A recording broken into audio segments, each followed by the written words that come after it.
Welcome to the political philosopher. Friends, आज हम लोग बहुसंस्कृतिवाद का दूसरा पार्ट पढ़ेंगे। ठीक है, सेकंड चैप्टर आज हम लोग पढ़ेंगे। तो इस सेकंड चैप्टर में हमें आज कहाँ से पढ़ना है, बिल किमलिका के जो 5 मॉडल है बहुसंस्कृतिवाद के, उसके बारे में स्टडी करना है कि वे 5 मॉडल कौन है। या फिर इस तरीके से कभी क्वेश्चन बनता है कि बहुसंस्कृतिवाद के 5 मॉडल की बात किसने करी है, तो बिल किमलिका ने करी। ठीक है, तो इस तरीके से आप हर सिचुएशन में अपने आप को प्रिपेयर रखें। तो एक एक करके हम देखते हैं ये 5 मॉडल कौन से हैं, और इन 5 मॉडल्स के बारे में डिटेल में हम चीज़ों को स्टडी करेंगे आज। ठीक है, चलिए पहला मॉडल जो हमारा है राष्ट्रीय अल्पसंख्यक मॉडल, नेशनल माइनॉरिटी मॉडल। ठीक है, तो इस नेशनल माइनॉरिटी मॉडल के या राष्ट्रीय अल्पसंख्यक मॉडल के 2 मॉडल हैं। ठीक है, इसी के अंदर सब मॉडल हैं। पहला उपराज्य मॉडल, ठीक है, सब स्टेट नेशन मॉडल। दूसरा इसी में है मूल निवासी मॉडल या नेटिव मॉडल। ठीक है, तो ये राष्ट्रीय अल्पसंख्यक मॉडल का पहला मॉडल है हमारा ये। तो इसके अंतर्गत 2 पार्ट आते हैं इसके, पहला ये, दूसरा ये वाला। ठीक है, फिर सेकेंड मॉडल हमारा कौन सा है, अब मॉडल यानी कि इमिग्रेंट ग्रुप मॉडल। ठीक है, तीसरा है अलग थलग रहने वाले जातीय धार्मिक समूह, आइसोलेटेड एथनिक रिलीजियस ग्रुप। ये तीसरा मॉडल है हमारा बिल किमलिका का। और चौथा मॉडल है मैट्रिक्स मॉडल, सबसे इंपॉर्टेंट मॉडल है ये। और मैट्रिक्स मॉडल में कैसे पढ़ना है मैट्रिक्स मॉडल को, और एग्जाम में मैट्रिक्स मॉडल से क्वेश्चन आया हुआ है नेट में। ठीक है, तो ये बात आप ध्यान रखना, ये एग्जाम पीजीटी में भी आ सकता है ये वाला मैट्रिक्स मॉडल का, क्योंकि नेट में ये क्वेश्चन पूछा जा चुका है मैट्रिक्स मॉडल से। फिर पांचवा है अफ्रीकी अमेरिकी मॉडल।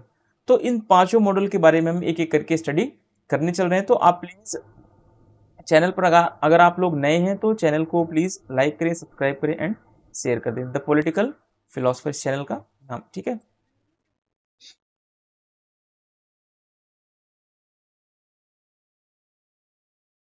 नेशनल माइनॉरिटी मॉडल, राष्ट्रीय अल्पसंख्यक मॉडल। ठीक है, अब इसमें देखेंगे पहला वाला जो हमने 2 टाइप इसको देखा था, ये पहला पार्ट है इसका, यानी कि उपराष्ट्र राज्य। ठीक है, राष्ट्रीय अल्पसंख्यक के 2 मॉडल हैं। पहला उपराष्ट्र राज्य वाला मॉडल है जो अभी हम पढ़ रहे हैं। दूसरा मॉडल हमारा है मूल निवासी मॉडल। ठीक है, दूसरा कौन सा मॉडल है, मूल निवासी मॉडल।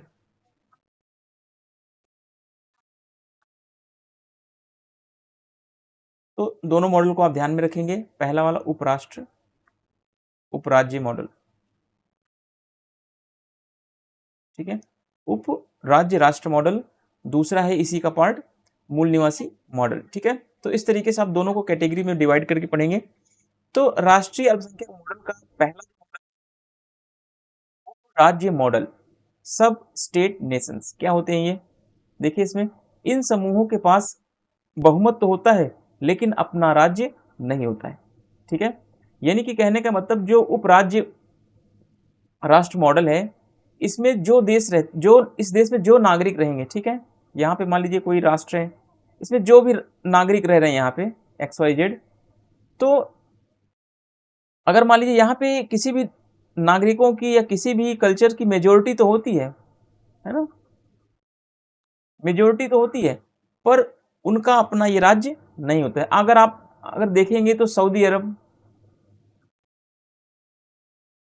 ठीक है, या फिर पश्चिम एशिया के देशों को ले लीजिए, यहाँ पे इंडिया के बहुत सारे लोग आपको देखने को मिलेंगे। ठीक है, बहुत सारे इंडियंस आपको देखने को मिलेंगे, बट इंडियंस का यहाँ पे बहुमत भी होगा, लेकिन इंडिया के लोगों का वो अपना राज्य नहीं होता है।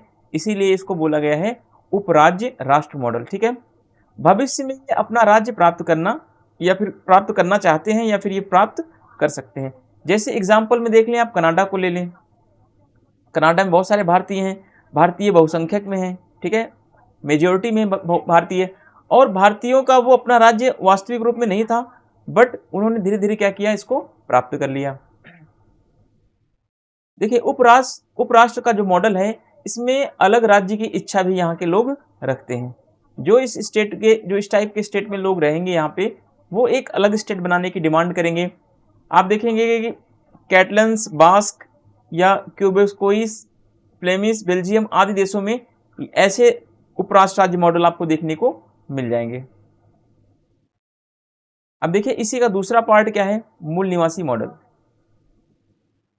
ठीक है, ये किसी राज्य परी के मूल निवासी थे जिन्हें बाहरी लोगों ने ताकत व चालाकी के बल पर हाशिए पर धकेल दिया।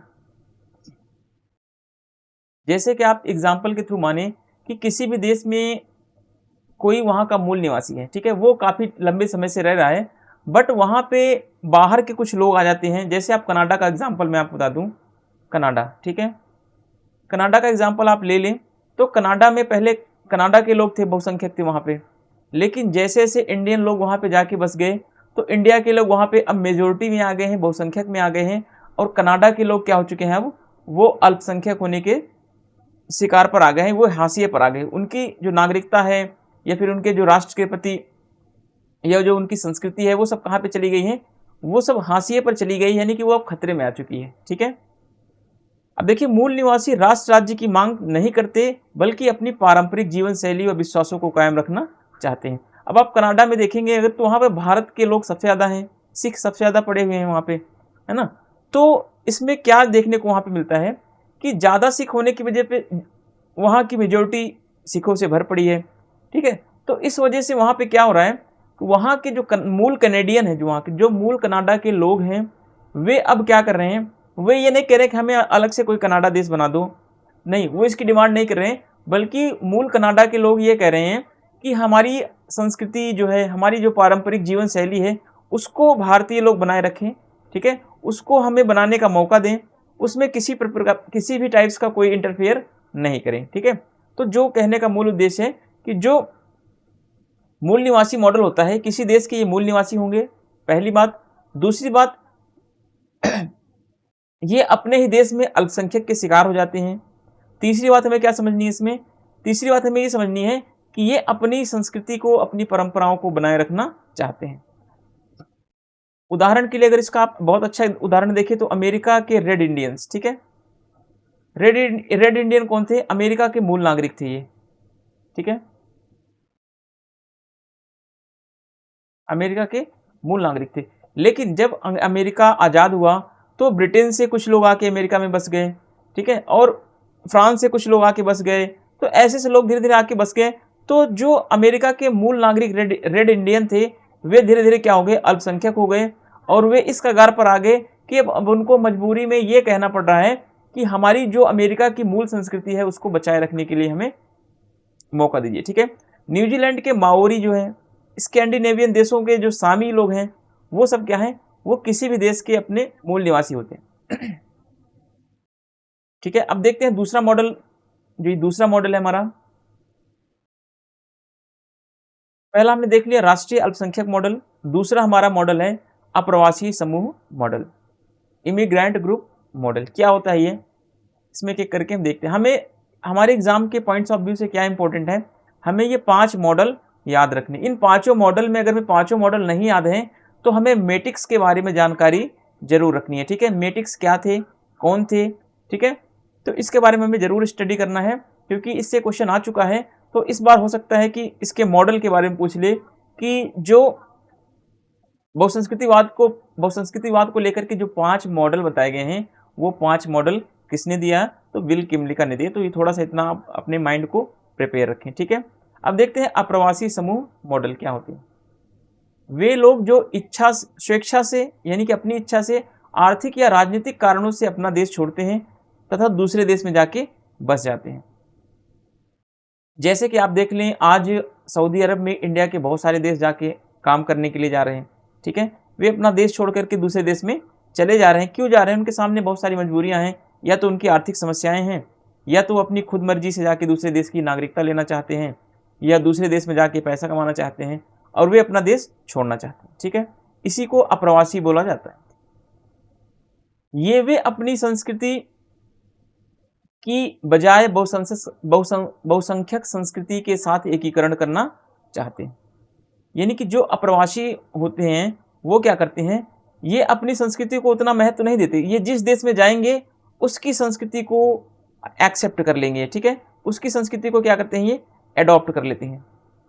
जैसे कि कोई व्यक्ति इंडिया से अमेरिका में गया तो वो क्या करेगा, वो अमेरिका की कल्चर को एक्सेप्ट कर लेगा, अमेरिका की जो बहुसंस्कृतिवादी कल्चर है उसको वो स्वीकार कर लेगा और अपनी कल्चर को क्या कर देगा, वो छोड़ देगा। ठीक है, अगर कभी क्वेश्चन इस पर डिटेल में बने कि अप्रवासी समूह मॉडल का क्या विशेषता है, तो इसकी ये विशेषता है कि ये अपनी पहचान बनाए रखने में उतने इंटरेस्टेड नहीं होते हैं, बल्कि ये क्या करते हैं, ये बहुसंख्यक लोगों की संस्कृति के साथ अपने आप को घुल मिल करना चाहते हैं। इसी को मेल्टिंग पॉट भी हम कह सकते हैं। ठीक है, यानी कि हमारी हिंदू संस्कृति अगर अमेरिका में गई, ठीक है, तो हम अमेरिकन कल्चर को अडाप्ट कर लेते हैं, अपनी संस्कृति को हम धीरे धीरे भूल जाते हैं। तो इसी क्या कहते हैं, इसी को गलन पात्र व्यवस्था या मेल्टिंग पॉट के नाम से भी हम बुला सकते हैं इसे। ठीक है, तो ये सारे मॉडल्स आपको अच्छे से समझना है और चीज़ों को क्लियर करते हुए चलना है। अब देखिए, अलग थलग रहने वाले जातीय धार्मिक समूह, आइसोलेटेड एथनिक रिलीजियस ग्रुप्स क्या होते हैं। कुछ अप्रवासी समूह स्वेच्छा से खुद को व्यापक समाज से अलग कर लेते हैं। ठीक है, इसी को क्या बोला जाता है, इसी को धार्मिक या एथनिक रिलीजियस ग्रुप भी कहा जाता है। यानी समाज में, सोसाइटी में या किसी राष्ट्र में कुछ समूह ऐसे होते हैं जो अपनी इच्छा से क्या करते हैं, वो समाज से अपने आप को अलग रखने का काम करते हैं। ये अपने आप को अपनी इच्छा से समाज की मुख्य धारा से, मेन स्ट्रीम से क्या करते हैं, अपने आप को अलग रखने की कोशिश करते हैं। ये अपनी इच्छा से नागरिक अधिकारों का त्याग भी करते हैं। ठीक है, अब देखिए, जेफ स्पिनर ने इन समूहों को क्या बोला है, आंशिक नागरिक की संज्ञा दी है। तो कभी कभी नेट में या फिर DTPSB के एग्जाम में या फिर आप BPSC की एग्जाम दे रहे हैं, तो उसमें कभी ऐसे क्वेश्चन आते हैं। अगर आप देखेंगे कि नेट का अगर आप एग्जाम देते हैं, नेट में 100 क्वेश्चन आते हैं, ठीक है, सब्जेक्ट के आपके, तो 100 क्वेश्चन में कुछ 10 क्वेश्चन ऐसे होते हैं जैसे आपको लगता है कि आपने कभी उनके बारे में सुना ही नहीं है। तो इस तरीके से क्वेश्चन कभी कभी उठ के आ जाता है कि जेफ स्पिनर ने जो अप्रवासी समूह होते हैं उनको क्या नाम दिया है, तो आंशिक नागरिक या पार्शियल सिटीजन्स के नाम से उनको बुलाया है। ठीक है, तो इस तरीके से आप चीज़ों को, कुछ फैक्चुअल डेटा भी आप याद रखें। चलिए आगे आगे देखते हैं, मैट्रिक्स मॉडल क्या होता है। ये मैट्रिक्स मॉडल, पहली बात तो समझेंगे मैट्रिक्स कौन होते हैं, मैट्रिक्स मॉडल क्यों आया, क्या इसकी विशेषता है। ठीक है, इन सब चीज़ों के बारे में यहाँ पे देखते हैं। मैट्रिक्स वे लोग होते हैं, वे अप्रवासीय जाति होते हैं। अप्रवासीय का मतलब होता है एक देश का नागरिक जो है ना, वो अपना देश छोड़ करके किसी दूसरे देश में जाके शरण ले ले, इसी क्या बोलते हैं, अप्रवासीय बोलते हैं। मैट्रिक्स वे अप्रवासीय जातीय सांस्कृतिक समूह हैं जिन्हें नागरिक बनने का कभी अवसर नहीं मिलता है। तो ये नेट में क्वेश्चन आया हुआ है, मैट्रिक्स कौन है, तो उसमें ऑप्शन था कि वे लोग जिन्हें नागरिक बनने का कभी भी मौका नहीं मिला हुआ है। ठीक है, जैसे मान लीजिए यहाँ के एक देश के ये मैट्रिक्स हैं, यहाँ पे रहने वाले लोग मैट्रिक्स हैं, ये एक देश छोड़ के यहाँ पे आए, फिर यहाँ पे 1-2 साल रहे, फिर दूसरे देश में चले गए, यहाँ पे इनको नागरिकता नहीं मिली, फिर तीसरे देश में चले गए, है ना। तो ये क्या करते हैं, ये ऐसे भ्रमण करते रहते हैं, इनको कभी भी स्थायी नागरिकता नहीं मिलती, लेकिन ये क्या करते हैं, ये नागरिकता प्राप्त करने की कोशिश लगातार करते रहते हैं। अब देखिए, मैट्रिक्स शब्द जो है ग्रीक शब्द मेटोइकोस से आया है। ठीक है, जिसका अर्थ है कि कोई भी निवासी या अप्रवासी जिसमें मुक्त दास भी शामिल होते हैं। यानी जो मैट्रिक्स शब्द है ये कहाँ से आया हुआ है, तो ग्रीक शब्द का ये वर्ड है। ठीक है, तो ये ग्रीक भाषा से लिया गया है मैट्रिक्स शब्द, जिसका तात्पर्य क्या है कि कोई भी राष्ट्र का निवासी हो, कोई भी देश का नागरिक हो या अनागरिक हो, कोई भी व्यक्ति हो, है ना, वो क्या होता है, वो एक जगह से दूसरी जगह पे जाके भटकता रहता है, जिसमें बहुत सारे उसके निवासी भी शामिल होते हैं या अप्रवासी भी लोग शामिल होते हैं। इस मैट्रिक्स में दास भी आते हैं। तो मैट्रिक्स में बहुत सारे लोग आते हैं, ऐसा नहीं है कि मैट्रिक्स में केवल दास ही आएंगे या प्रवासी आते हैं या निवासी नहीं आते। ठीक है, तो मैट्रिक्स में कौन कौन से लोग आएंगे, बेसिकली आपको याद रखना है, रेसिडेंस, इमिग्रेंट एंड स्लेव्स भी आते हैं। ठीक है, जो मुक्त दास हैं, मुक्त दास का मतलब वो कहीं भी आ जा सकते हैं। अब ये क्वेश्चन आने के चांसेस यहां से बनते हैं, मैट्रिक्स शब्द का प्रयोग किसने किया है, तो माइकल वॉल्जर ने इस शब्द का प्रयोग किया है। तो माइकल वॉल्जर ने इस शब्द को कहां से लिया है, यूनान से इस शब्द को एक्सेप्ट किया है। ठीक है, आपने ऊपर भी पढ़ लिया है यहाँ पे कि मैट्रिक्स जो वर्ड है ये कहां से आया है, ग्रीक शब्द से आया हुआ है, ग्रीक यूनान एक ही शब्द है। ठीक है, चलिए अब देखते हैं, मेटिक्स जो लोग हैं वो अस्थायी नागरिकता प्राप्त करना चाहते हैं। अब मैं क्वेश्चन अगर इसी बना दूं, मेटिक्स के बारे में 4 वर्ड दे दूं, ठीक है। पहला इसे मेटिक्स के ऊपर बना दूं, मेटिक्स क्या है। पहला ऑप्शन दे दूं मैं, मेटिक्स वे लोग हैं जो स्थायी नागरिकता प्राप्त करना चाहते हैं, ठीक है, पहला स्टेटमेंट सही हो गया। मेटिक्स वे लोग हैं जो अपने मूल देश लौटना नहीं चाहते, दूसरा ऑप्शन हो गया। अब मेटिक शब्द का किसने दिया, तीसरा मैं इसी में एक वर्ड और ऐड कर दूं कि मेटिक शब्द को माइकल वॉल्जर ने दिया, ठीक है। तो ऐसे करके मैं 4 से 5 ऑप्शन आपके लिए अच्छे से प्रिपेयर कर सकता हूं। तो कहीं ना कहीं एग्जाम में इसी तरीके से क्वेश्चन आते हैं, या फिर एक क्वेश्चन और दे देगा इसी बना के कि मेटिक शब्द कहाँ से लिया गया है, तो ये ग्रीक शब्द से लिया गया है या यूनान से ये लिया गया है, ठीक है। तो अब इसमें ऑप्शन क्वेश्चन क्या पूछेगा, इसमें से कौन कौन से स्टेटमेंट सही है, तो इसमें से चारों स्टेटमेंट सही है। तो इस तरीके से आप अपनी प्रिपरेशन को रखें कि जिससे आपको आने वाले टाइम में किसी भी टाइप्स का कोई हेजिटेशन ना हो एग्जाम में, ठीक है। अब मेटिक्स की क्या खास विशेषता है, ये जिस देश के भी नागरिक, ये स्थायी नागरिकता प्राप्त करने की कोशिश करते हैं, ये जिस देश के भी लोग होते हैं, यहाँ के जिस देश के भी ये सदस्य होते हैं, ठीक है, वे अपने मूल देश में वापस नहीं आना चाहते। जैसे मान लीजिए ये इंडिया के लोग हैं, ठीक है, इंडिया के कुछ लोग अगर छोड़ के अपना देश अमेरिका चले गए, ये अमेरिका में नागरिकता लेने की कोशिश कर रहे हैं, ठीक है, यहाँ पे अमेरिका में आ गए, और ये अब ये लोग जो है ना, जो अभी इंडिया छोड़ के आए हैं, अब ये दोबारा इंडिया में नहीं जाना चाहते हैं, ठीक है। ये पहले अमेरिका में कोशिश करेंगे कि हमें यहाँ पे नागरिकता मिल जाए। जब अमेरिका में नहीं मिलेगी तो यहाँ से छोड़ के दूसरे देश में जाएंगे, कनाडा में जाएंगे, कनाडा में कोशिश करेंगे, कनाडा में नहीं मिलेगी तो दूसरे देश में जाएंगे। इस तरीके से ये क्या करते रहते हैं, भ्रमण करते रहते हैं और अपनी नागरिकता को प्राप्त करने के लिए हमेशा ये प्रयत्नशील रहते हैं। और ये कभी भी अपने जो इनका मूल देश इंडिया है या किसी भी देश के हो, ये जहाँ पे इनका जन्म हुआ है या इनके जो माता पिता जो मूल देश से रिलेटेड हैं, ये कभी भी उस देश में वापस नहीं आना चाहते। क्यों नहीं आना चाहते, क्योंकि जाने की इच्छा इन्होंने क्यों जाहिर की, सबसे पहले ये समझना है। क्योंकि इन देशों में इनकी ज़रूरतों को इनकी सरकार पूरा नहीं कर पा रही है, या फिर इनकी संस्कृति, इनको लगता है हमारी संस्कृति, हमारी भाषा शैली इस देश में सुरक्षित नहीं है, तभी ये एक देश छोड़ के दूसरे देश की नागरिकता प्राप्त करना चाहते हैं।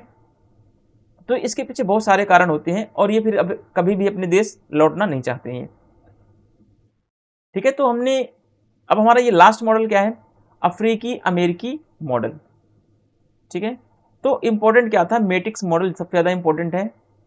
सबसे पहले क्या समझते हैं, मेटिक्स शब्द किसने दिया, मेटिक्स शब्द कहाँ से आया है, मेटिक्स कौन थे, वे लोग जो स्थायी नागरिकता प्राप्त करने की कोशिश करते हैं, ठीक है। और मेटिक्स के बारे में हमें और क्या देखा था हमने, कि ये शब्द माइकल वॉल्जर ने दिया, ठीक है। अब देखते हैं अफ्रीकी अमेरिकी मॉडल क्या है। अमेरिका मॉडल क्या है, कि यानी कि अफ्रीका के वे लोग जो अमेरिका में आकर बस गए, अमेरिका में आकर बस जाते हैं, उनको क्या बोला गया है, उनको अफ्रीकी अमेरिकी लोग बोले जाते हैं, ठीक है। अब इनके साथ क्या होता है, भेदभाव होता है इनके साथ, क्यों होता है, क्योंकि ये मूल अमेरिका को तो है नहीं, क्योंकि मूल अमेरिका के लोग कौन है, रेड इंडियन है, ठीक है। और अफ्रीकी लोग कौन है, अफ्रीकी लोग बाहर से आके यहाँ पे अमेरिका में रुके हुए, तो इनका रंग कैसा है, इनका रंग काला होने के कारण अमेरिका के जो रेड इंडियन है, रेड इंडियन का रंग कैसा है, गोरा है। तो रेड इंडियन जो समझते हैं अफ्रीका के लोगों को कि ये बाहर से आए हुए हैं, इसीलिए इनके साथ क्या होता है, नस्लीय पृथक्करण के शिकार होते हैं। ये रेड इंडियन जो अमेरिका के मूल लोग हैं, इनको ये मूल नागरिकता देने के समर्थन में नहीं होते हैं, इनके साथ हमेशा ये रंग भेद का भेदभाव करते हैं, ठीक है। तो ये चीजें आपको समझनी है, ठीक है। अब हम देखते हैं बहुसंस्कृतिवाद के प्रकार, कितने टाइप्स के मल्टीकल्चरलिज्म होते हैं, क्या क्या इनका संबंध है, कैसे, ठीक है। तो पहला हमारा क्या है, उदार बहुसंस्कृतिवाद, लिबरल मल्टीकल्चरलिज्म, क्या है ये। दूसरा हमें क्या समझना है, दूसरा हमारा बहुसंस्कृतिवाद का मॉडल है बहुल बहुसंस्कृतिवाद, प्लूरलिस्टिक मल्टीकल्चरलिज्म। तीसरा हमारा क्या है, कौन सा टाइप है, सर्वदेशीय बहुसंस्कृतिवाद, यानी कॉस्मोपॉलिटन मल्टीकल्चरलिज्म, ठीक है। तो इन तीनों के बारे में हम आज स्टडी करेंगे। देन उसके बाद हम जो हमारा अगला यूनिट, सॉरी, जो हमारा अगला पार्ट आएगा बहुसंस्कृतिवाद को लेकर के, तीसरा पार्ट, तो उस तीसरे पार्ट में क्वेश्चन आंसर को करके इस चैप्टर को क्लोज करेंगे।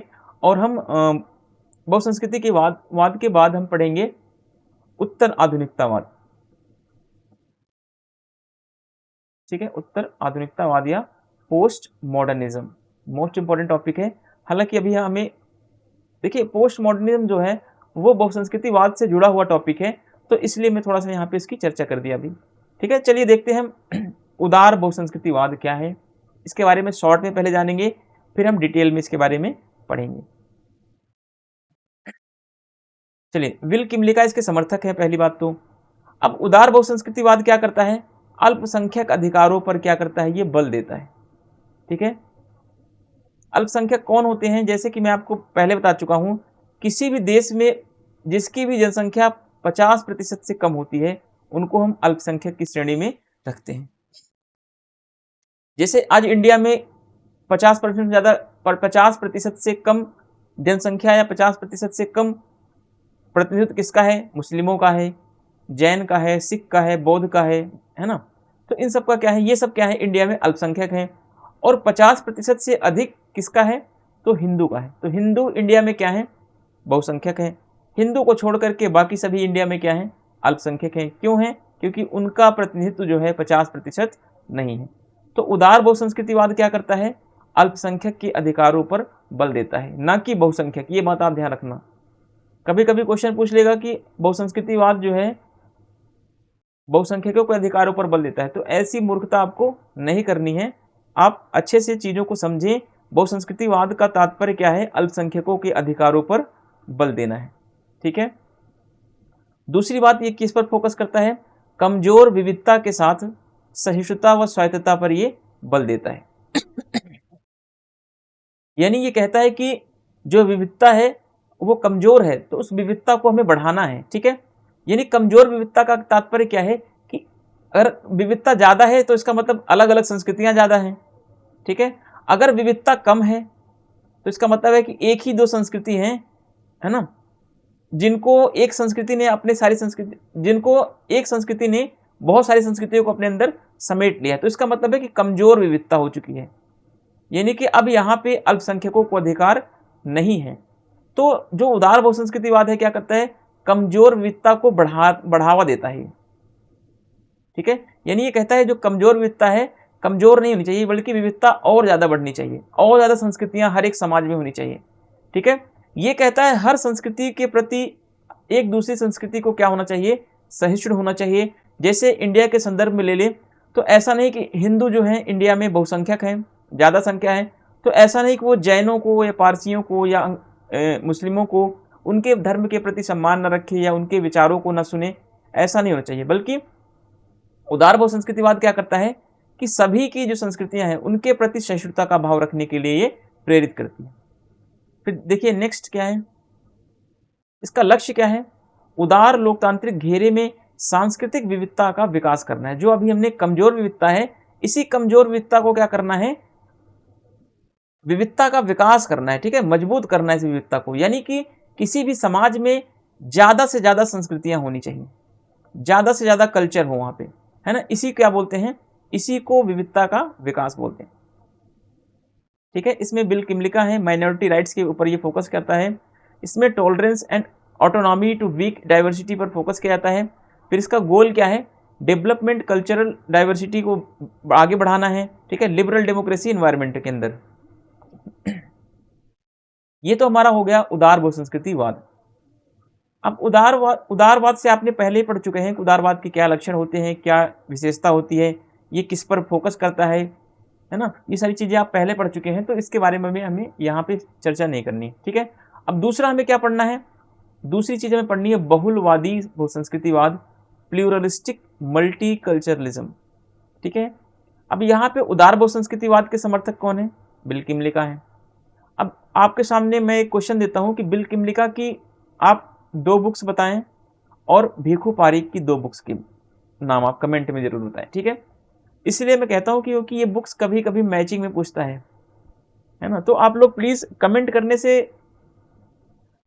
थोड़ा मेरा ये मोटिवेशन भी बढ़ता है कि आप लोग कोऑपरेट करते हैं, वीडियो को देखते हैं, तो इसलिए मेरा थोड़ा सा मोटिवेशन भी बढ़ता है कि मैं वीडियो को कंटिन्यू बनाऊं। अगर आप लोग देखेंगे नहीं वीडियो को तो मेरे बनाने का कोई फ़ायदा भी नहीं है उसका, ठीक है।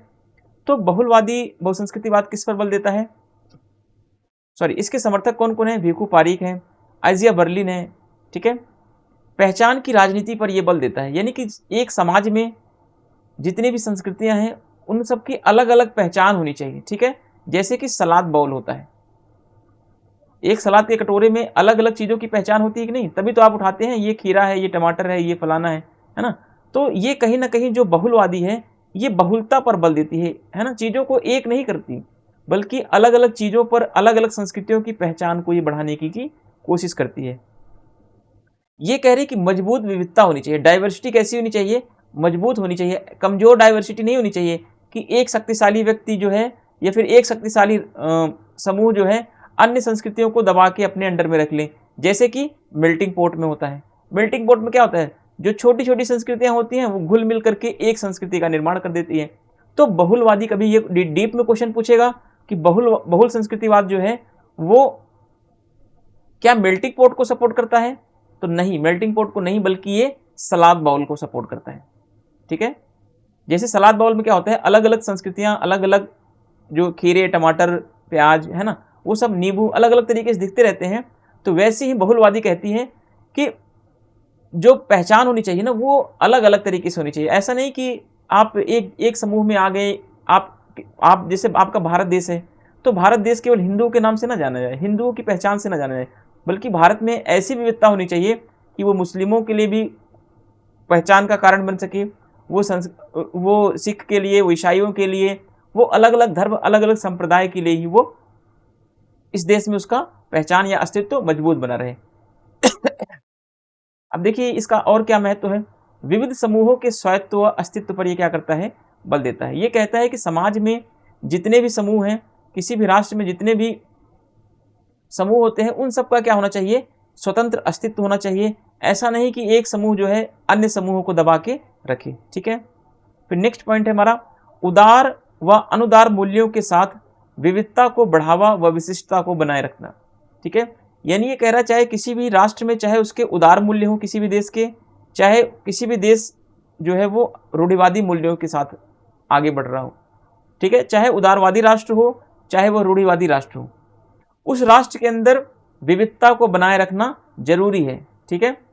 विविधता को बनाए रखने से क्या होगा, इसमें अलग अलग संस्कृतियां जो होंगी उनके जीवित रहने का चांस बना रहेगा, ठीक है।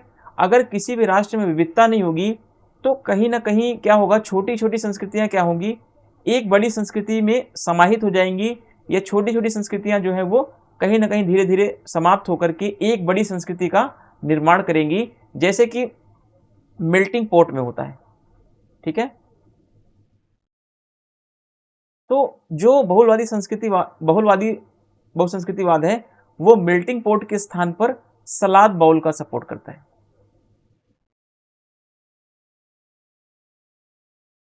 ठीक है। तो ये सारी चीजें आपको अच्छे से समझना है। भिखू पारिक सपोर्टर है, आइजिया बर्लिन है, आइडेंटिटी पॉलिटिक्स पर ये फोकस करता है, स्ट्रॉन्ग डाइवर्सिटी पर ये फोकस करता है।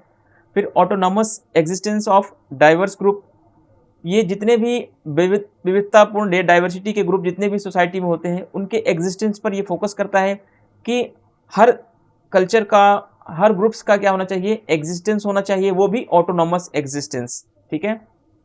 फिर ये प्रमोट करता है डाइवर्सिटी को, और क्या करता है, ये अलग अलग मूल्यों को बनाए रखने पर ये फोकस करता है, अलग अलग वैल्यूज को ये बनाए रखने पर बल देता है, ठीक है। अब देखते हैं सर्वदेशीय बहुसंस्कृतिवाद क्या होता है, कॉस्मोपॉलिटन मल्टीकल्चरलिज्म। इसके सपोर्टर जो हैं वो है जेरेमी वॉल्ड्रॉन। ये किस पर बल देता है, सार्वभौमिकता व वैश्विकता पर बल देता है।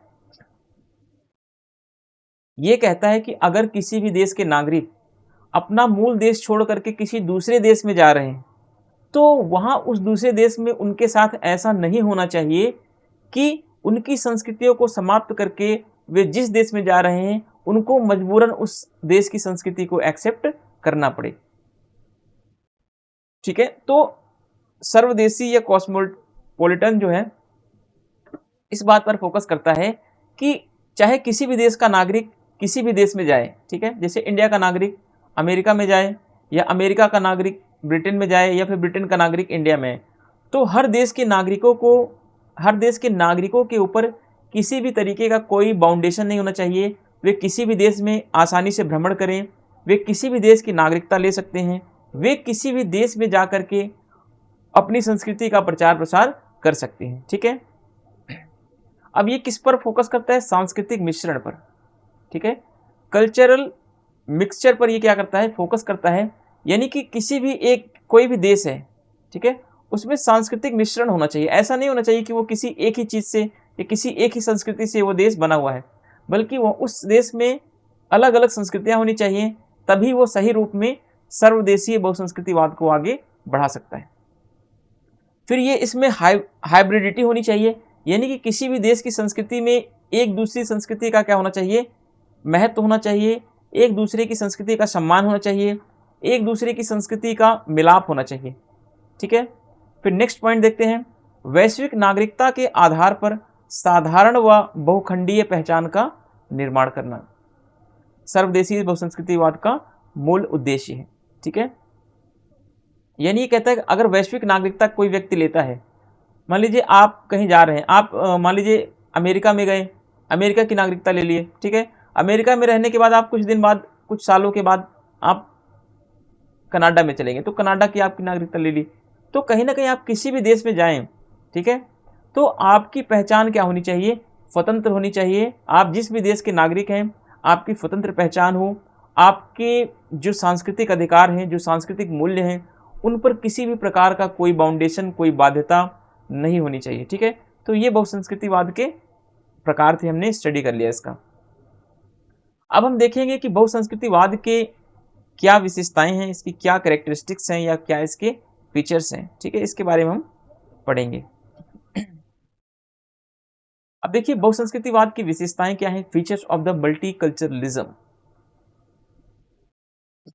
पहली विशेषता इसकी ये है कि ये मान्यता की राजनीति पर बल देती है। यानी ये कहती है कि जितने भी समाज में जितने भी संप्रदाय हैं, जितने भी समूह हैं, जितने भी संप्रदाय हैं, जितने भी समूह हैं, ठीक है, जितने भी भाषाई अल्पसंख्यक हैं, जितने भी धार्मिक अल्पसंख्यक हैं, उन सब की क्या होनी चाहिए? उन सबको मान्यता मिलनी चाहिए, ठीक है। उन सबको राजनीतिक क्षेत्र में मान्यता मिले, उन सबको आर्थिक क्षेत्र में मान्यता मिले, उन सबको सांस्कृतिक, सामाजिक, हर क्षेत्र में क्या हो, उनको मान्यता मिलनी चाहिए। तो ये मान्यता की राजनीति पर बहुसंस्कृतिवाद जो है ज्यादा बल देता है। और बहुसंस्कृतिवाद की दूसरी विशेषता क्या है? ये सांस्कृतिक पहचान की राजनीति पर बल देता है। यानी ये कहता है कि समाज की चाहे वो बहुसंख्यक संस्कृति हो, चाहे वह अल्पसंख्यक हो, ठीक है, लेकिन आपको एक बात ध्यान रखना है, बहुसंस्कृतिवाद हमेशा फोकस किस पर करेगा? अल्पसंख्यकों के अधिकारों पर। ये बहुसंख्यकों की बात नहीं करता है, तो हमें बहुसंख्यक की चर्चा यहाँ पे नहीं करनी है। तो ये कहता है अल्पसंख्यकों की संस्कृति की पहचान जीवित रहे, चाहे कोई भी समाज हो, वहाँ पे जितने भी अल्पसंख्यक हैं उनकी संस्कृति, उनकी शिक्षा, उनके अधिकार, उनके सामाजिक अधिकार, उनके राजनीतिक अधिकार, ठीक है, उनके सांस्कृतिक मूल्य, सबकी पहचान स्वतंत्र होनी चाहिए। उन पर किसी भी तरीके का यह फोकस न बनाया जाए, यह बाउंडेशन न बनाया जाए कि जो अल्पसंख्यक हैं वे बहुसंख्यकों की संस्कृति को जबरन स्वीकार करें, ठीक है। तो बहुसंस्कृतिवाद की एक विशेषता और है कि यह अल्पसंख्यकों की सांस्कृतिक पहचान पर यह बल देता है, अल्पसंख्यकों की मान्यता की राजनीति पर यह बल देता है। तीसरी बात विशेषता क्या है इसकी? कि अल्पसंख्यकों के अधिकारों पर यह बल देता है। चौथी इसकी क्या विशेषता है? कि यह एकता में विविधता की बात करता है, ठीक है। जैसे कि मान लीजिए इंडिया क्या है?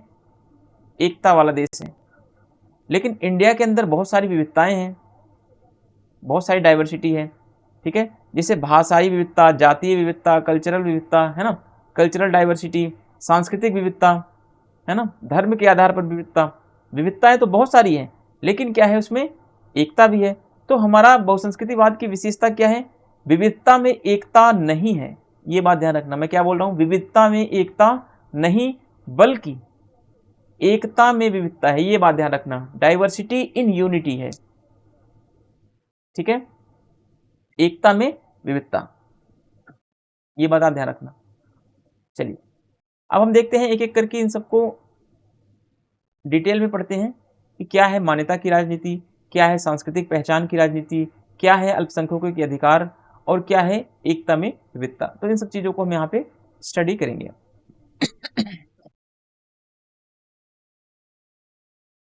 ठीक है, हमें बीच बीच में स्टडी इसको चेक करना पड़ता है क्योंकि कभी कभी ये होता है ना कि माइक कभी ऑन रहना हो जाता है, इस वजह से। तो देखते हैं मान्यता की राजनीति, पहली विशेषता इसकी ये, ठीक है। बहुसंस्कृतिवाद की पहली विशेषता क्या है? मान्यता की राजनीति। तो आप 4 विशेषताओं को जरूर याद रखें।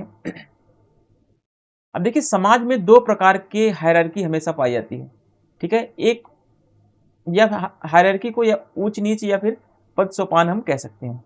पहली हायरार्की क्या होती है? पहली होती है आर्थिक पद सोपान, यानी कि समाज में एक वर्ग अमीर होता है, दूसरा वर्ग गरीब होता है, ठीक है। यानी आर्थिक पद सोपान या इकोनॉमिक हायरार्की जो है यह मार्क्सवाद की राजनीति से क्या है? संबंधित है, ठीक है। मार्क्स भी ये कहता है कि एक अमीरों का राज्य होता है, एक अमीर होते हैं राज्य में, एक गरीब होते हैं, ठीक है। अमीर क्या करते हैं? हमेशा गरीबों का शोषण करते हैं।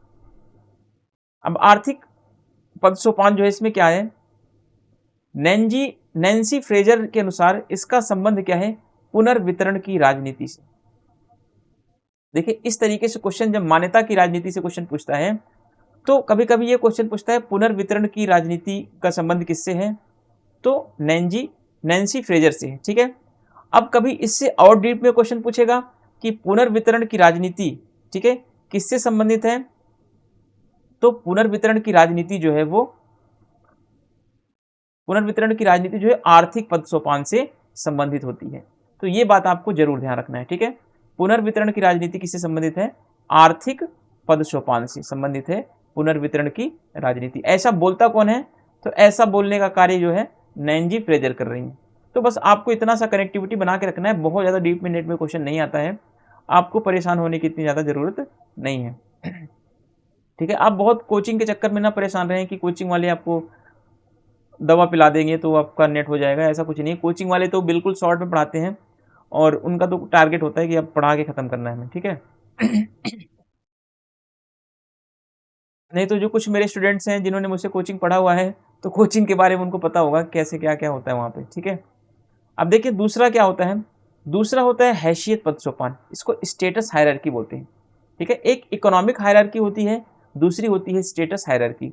स्टेटस हायरार्की में हम क्या देख सकते हैं? जैसे काला गोरा है ना, काले का स्टेटस क्या होता है? हमेशा जो काला व्यक्ति होगा उसका स्टेटस नीचे होगा, जो गोरा व्यक्ति होता है उसका स्टेटस ऊपर होता है। आप अमेरिका के संबंध में अगर लें इसे, तो अमेरिका के जो गोरे लोग हैं, ठीक है, या श्वेत लोग हैं, जो इनका स्टेटस हमेशा ऊंचा होता है। और अमेरिका के जो काले लोग हैं, जो अफ्रीकन लोग हैं अमेरिका में आके बसे हुए हैं, इनका स्टेटस लो होता है। और हैसियत पद सोपान को हम दूसरे स्तर पे देखें तो प्रवासी और नागरिक को लेकर देख लें।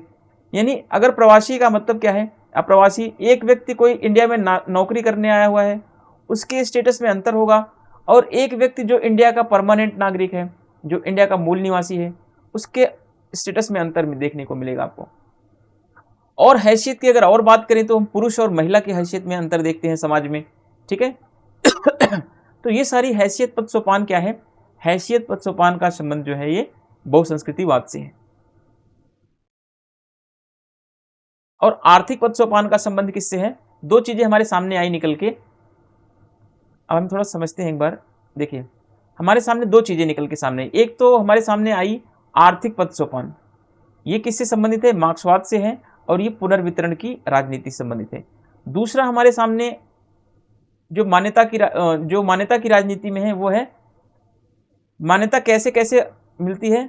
एक तो हैसियत से मिलती है, एक तो आपको इकोनॉमिक स्टेटस से मिलती है किसी भी समाज में मान्यता, ठीक है। हैसियत की मान्यता आपको कैसे मिलेगी? हैसियत की मान्यता का संबंध जो है वो बहुसंस्कृतिवाद से है ना। तो काले गोरे के आधार पर आपको मान्यता मिलेगी किसी समाज में। आप उस देश के अप्रवासी हैं, नागरिक हैं या परमानेंट नागरिक हैं, इससे भी आपको मान्यता मिलेगी। आप समाज में पुरुष हैं या महिला हैं, इससे भी आपको समाज में आपकी मान्यता तय होगी, ठीक है। अगर पुरुष हैं तो आपको ज़्यादा मान्यता मिलेगी, महिला है तो आपको कम मान्यता मिलेगी, ऐसी समाज की मान्यताएं।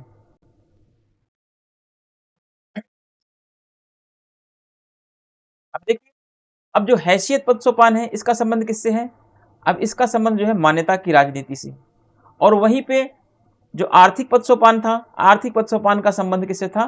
पुनर्वितरण की राजनीति से। तो ये सारी चीजें जो है कभी कभी मैचिंग में पूछ लेंगी, तो आप कभी कंफ्यूज ना हो, तो इस सब चीजों को आप लिख के अच्छे से क्लियर कर लें। अब देखिए, सेकेंड वर्ल्ड वॉर के बाद या द्वितीय विश्व युद्ध के बाद पैदा हुए उत्तर औपनिवेशिक सिद्धांतों ने मान्यता की राजनीति को बढ़ावा दिया है।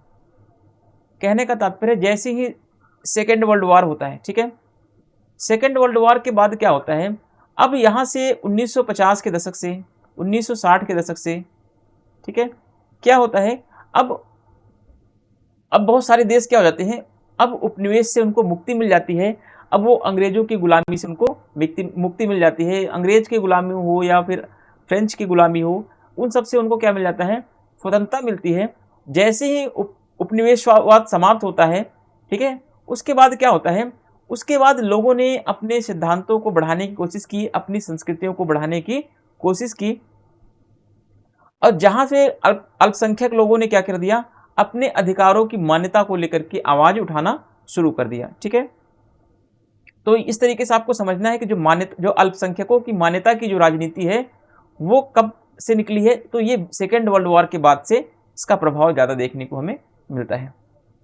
अब देखिए, जहां गणतंत्रवाद अधिकारों की राजनीति पर बल देता है, वही समाजवाद पुनर्वितरण की राजनीति पर बल देता है, वही बहुसंस्कृतिवाद किसकी मान्यता की राजनीति पर बल देता है। तो आपको तीन चीजें समझ में आनी चाहिए यहाँ पे। ठीक है, गणतंत्रवाद किस पर बल देता है? जहां पे गणतंत्र होगा, जहां पे लोकतंत्र होगा, वहां पे अधिकारों की बात की जाएगी। पहले बात आपको ये समझना है। दूसरी बात, जहां पे समाजवाद या जहां पे साम्यवाद होगा, वहां पे संसाधनों की, अर्थव्यवस्था के पुनर्वितरण की बात की जाएगी। दूसरी बात आपको समझनी है। तीसरा पॉइंट आपको क्या समझना है, जहां पे बहुसंस्कृतिवाद आएगा, ठीक है, जहां पे बहुसंस्कृतिवादी होंगे, वहां पे अल्पसंख्यकों के अधिकारों की मान्यता को लेकर के बात की जाएगी। तो आपको सामने तीन चीजें क्लियर बिल्कुल होनी चाहिए। ठीक है, गणतंत्र में क्या होता है? अधिकारों की बात होती है। समाजवाद में पुनर्वितरण की राजनीति पर बल दिया जाएगा। फिर वही बहुसंस्कृतिवाद पर, मान्यता की राजनीति पर फोकस किया जाएगा। ये तो हमारा जो पहली विशेषता रही है बहुसंस्कृतिवाद की। चार विशेषताओं में हमने पहली विशेषता भी देखी है। ठीक है, अब हम चलते हैं बहुसंस्कृतिवाद की दूसरी विशेषता पर, सांस्कृतिक व पहचान की राजनीति पर। ये बहुसंस्कृतिवाद की क्या है? दूसरी विशेषता है। ठीक है,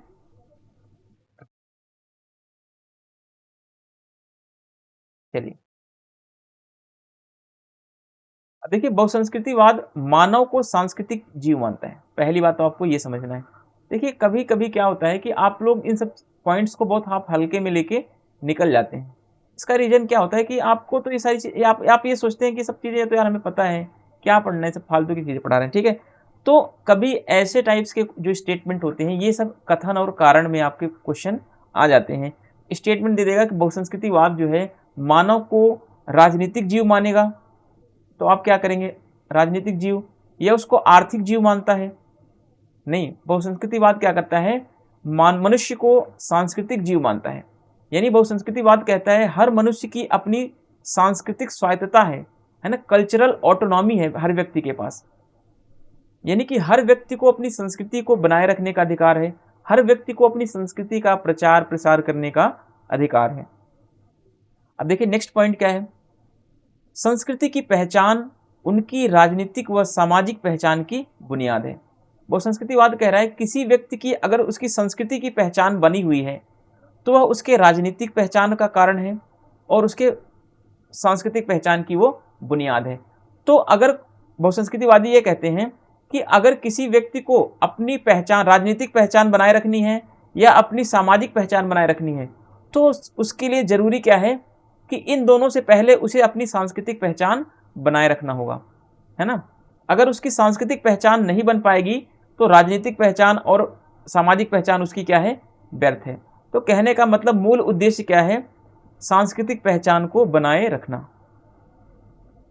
बहुसंस्कृतिवाद किसी सांस्कृतिक समूह को गर्व व आत्मसम्मान की भावना देने के लिए उसकी स्वतंत्र पहचान बनाना चाहता है। बहुसंस्कृतिवाद क्या करता है?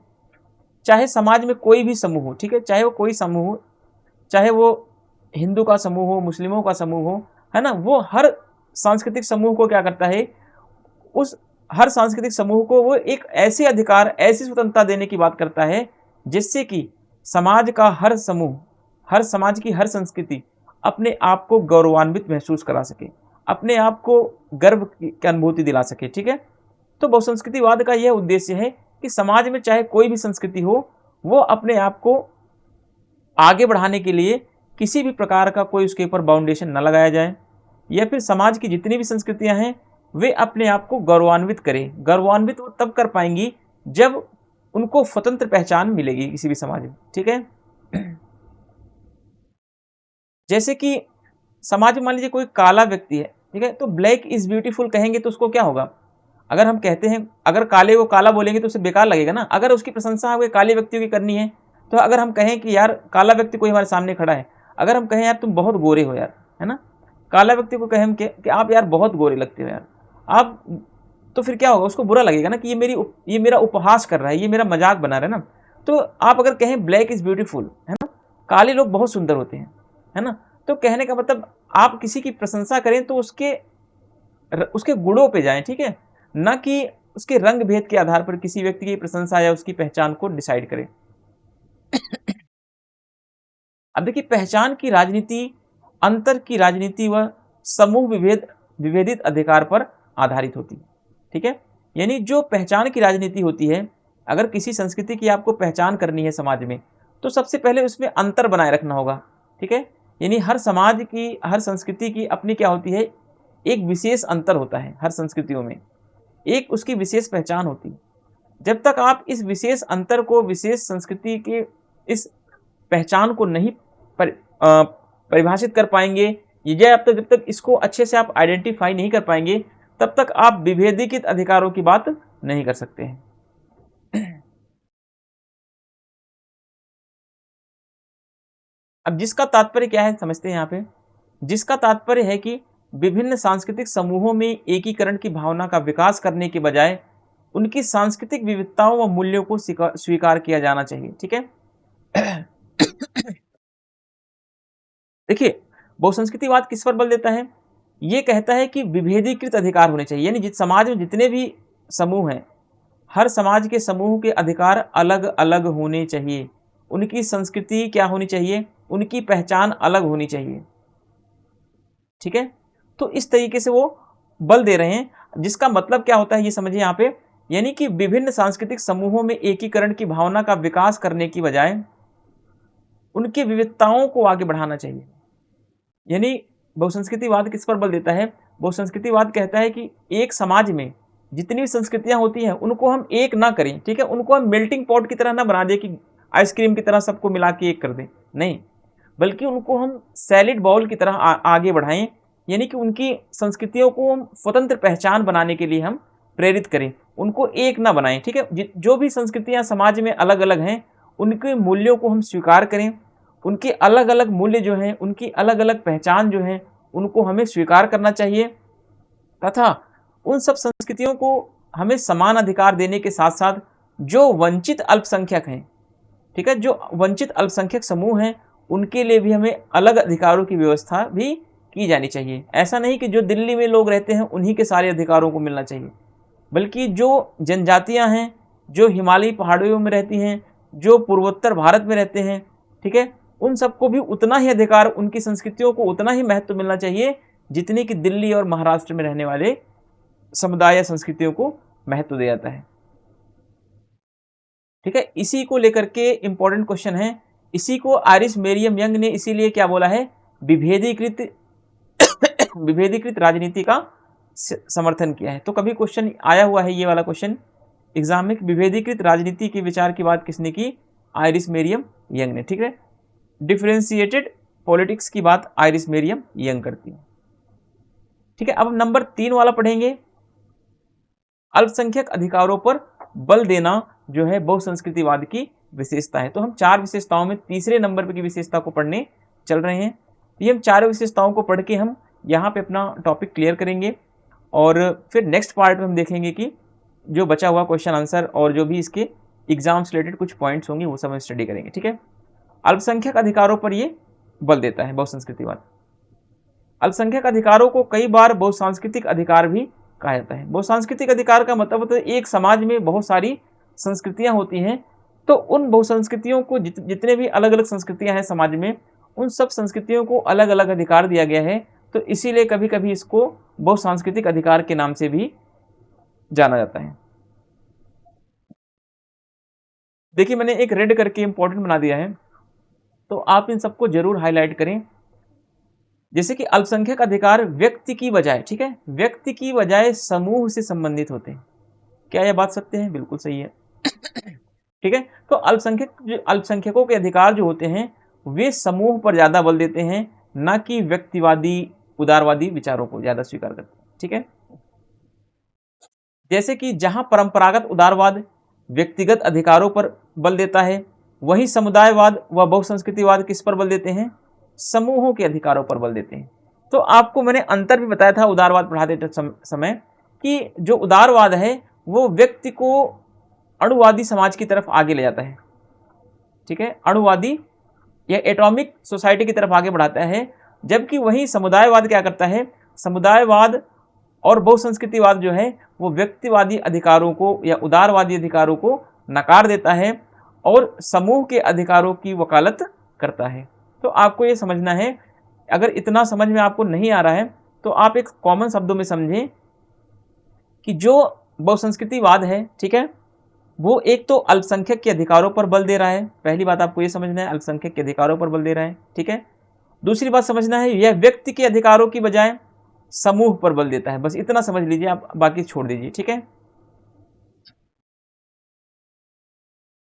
अब देखिए बिल किमलिका ने अल्पसंख्यकों के 3 प्रकार के अधिकार बताए हैं। नेट में आया हुआ क्वेश्चन है, ये मैंने वहीं से उठाया हुआ है, ठीक है। तो मैं ऐसा कुछ भी टॉपिक, ऐसा कुछ भी पॉइंट नहीं छोड़ना चाहता हूँ कि मैंने आपको ये टॉपिक पढ़ा दिया तो आपको ये लगे कि सर आपने इस बुक में ये दे रखा है, आपने तो ये नहीं पढ़ाया, एग्जाम में ये आया हुआ है ये नहीं पढ़ाया। हाँ बेशक से मेरा वीडियो 1-2 दिन लेट हो जाता है, लेट होने के बहुत सारे रीजंस हैं। ऐसा रीज़न नहीं है कि कोई कंटेंट मैं बनाने के चक्कर में लेट होता है, नहीं, बहुत सारे रीजंस हैं जिसको मैं अभी नहीं बता सकता। तो बहुत सारे रीजन होने की वजह से भी वीडियो लेट होती है। तो मैं वीडियो अपना कोई भी टॉपिक बनाता हूँ तो उसमें सारी चीज़ों को मैं समराइज़ करने की कोशिश करता हूँ कि कोई भी टॉपिक या कोई भी पॉइंट्स आपका ना छूटे, ठीक है। आप जितना भी पढ़े, बेशक से मेरी 40 वीडियो हो, बेशक से मेरी 100 वीडियो में बनाऊँ या 1000 वीडियो बनाऊँ, मैं जितना बनाऊँगा सारा डिटेल में बनाऊँगा, ठीक है। तो आप इसके लिए अभी मुझे फोर्सफुली ना करें कि सर आप डेली 3 वीडियो डाल दें या 2 वीडियो डाल दें। मैं अपने हिसाब से मैं कोशिश कर रहा हूँ कि मैं जून तक आपका जितना भी हो सकेगा उतना मैं पढ़ा दूँ। हाँ, ये कोर्स तब तक बंद नहीं होगा जब तक कि ये पूरा टॉपिक कंप्लीट नहीं हो जाएगा, पूरा यूनिट 10 यूनिट। अगर आप लोग कमेंट करके बताएंगे कि आपको क्वेश्चन प्रैक्टिस भी करवाने होंगे तो मैं क्वेश्चन का प्रैक्टिस भी करवा दूंगा और ये फिर नए सिरे से मैं फिर दोबारा से पढ़ा दूंगा, ठीक है।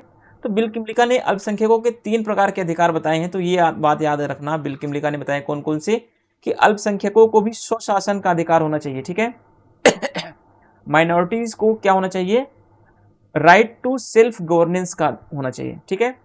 बहुसंस्कृतिवाद को या अल्पसंख्यकों को क्या होना चाहिए? सॉरी, अल्पसंख्यकों को कौन सा अधिकार मिलना चाहिए? दूसरा, बहुल जातीय अधिकार, मल्टी कास्ट राइट मिलना चाहिए। यानी एक समाज में बहुत सारी जातियां होती हैं तो इस आधार पर बहुत सारी जातियां जो होती हैं उनको भी अधिकार मिलना चाहिए। अल्पसंख्यकों को प्रतिनिधित्व का भी अधिकार मिलना चाहिए, यानी कि अल्पसंख्यक लोग जो होते हैं उनको राजनीति में भाग लेने का अधिकार मिले, उनको अपना नेता बनाने का अधिकार मिले, उनको भी अपना रिप्रेजेंटेटिव चुनने का अधिकार मिलना चाहिए। तो ऐसे 3 अधिकारों की बात बिल किमलिका कर रहे हैं कि अल्पसंख्यकों को 3 अधिकार दिए गए, ठीक है। वो आप याद कर लेना क्योंकि ये एग्जाम में आया हुआ है, इसलिए मैं आपको बार बार ये फोकस कर रहा हूँ, ठीक है। मेरी थोड़ी सी एक आदत अभी गड़बड़ क्या हो रही है कि मैं इतना लिख देता हूँ, इस पर कोई वर्ड अच्छे तरीके से समझ नहीं आता। जैसे कि मैं सारी चीज़ों को क्या करता हूँ ऐसे ऐसे करके ना, थोड़ा सा खराब हो जाता है पीपीटी। चलो कोई नहीं, पीपीटी तो नहीं खराब होता बट आपको देखने में थोड़ा सा सही नहीं लगता होगा ना। चलिए अब हम देखते हैं बहुसंस्कृतिवाद की लास्ट वाली और चौथी नंबर की क्या विशेषता है? एकता में विविधता है। ये बात आप ध्यान रखना, बार बार मैं आपको क्यों बता रहा हूँ, क्योंकि अगर क्वेश्चन आएगा तो वो विविधता में एकता को देकर के पूछेगा, तो आप कंफ्यूज मत होना। एकता में विविधता की बात बहुसंस्कृतिवाद करता है। बहुसंस्कृतिवाद क्या करता है, एकता व विविधता को पारस्परिक मानता है। ठीक है, ये कहता है एकता और विविधता जो होती है वो आपस में क्या होती है, जुड़ी हुई होती है। इनके मध्य जो है, ठीक है, एकता और विविधता के मध्य जो है वो संतुलन का वो पक्षधर है। बहुसंस्कृतिवाद कहता है एकता और विविधता के मध्य संतुलन बना रहे, तभी जो है बहुसंस्कृतिवाद के हित में है, तभी वो समाज और समुदाय के हित में है। ठीक है, अब हम नेक्स्ट जो पार्ट पढ़ेंगे, भिखु पारिक के कुछ आइडियाज को पढ़ेंगे। इनकी बुक के बारे में दे रखा है। ठीक है, तो बिल किमलिका और भिखु पारिक को हम देखेंगे, बट देखने से पहले हम ये वाला पार्ट जो भिखु पारिक का है वो नेक्स्ट पार्ट में पढ़ेंगे, यानी थर्ड पार्ट में। और थर्ड पार्ट में हमारा ये वीडियो जो है वो कंप्लीट हो जाएगा, क्योंकि वीडियो को बहुत बड़ा बनाना, जैसे कि मैं 6 पार्ट बना दूँ तो बहुत लंबा हो जाता है वीडियो। ठीक है, तो आज हमने बहुसंस्कृतिवाद के टाइप्स को देख लिया, बहुसंस्कृतिवाद के मॉडल्स को देख लिया हमने, और बहुसंस्कृतिवाद की विशेषताओं को पढ़ लिया। तो उम्मीद करता हूँ कि चीज़ें आपको समझ में आएंगी। ठीक है, तो आप अच्छे से सारी चीज़ों को कवर करें, और मिलते हैं थर्ड वीडियो में। तब तक के लिए आप अपना ख्याल रखें, चैनल को लाइक करें, सब्सक्राइब कर दें, और अपने दोस्तों के साथ शेयर करें जो पॉलिटिकल साइंस की प्रिपरेशन कर रहे हैं। धन्यवाद।